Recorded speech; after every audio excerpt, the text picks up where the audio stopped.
Once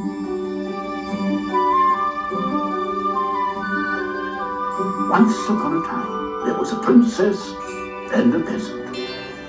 She lived atop a hill in a glittering castle.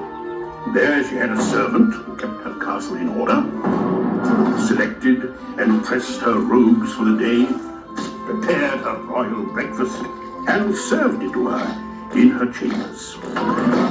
She had fame, she had fortune, she had product endorsements. But she was not what she seemed.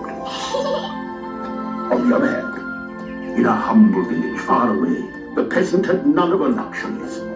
But he had a dream. And so, with a long farewell from his closest friends, and gifts of good luck, best wishes, and useless junk, don't we thought it counts, his world was about to clash with hers, in a place called Hollywood.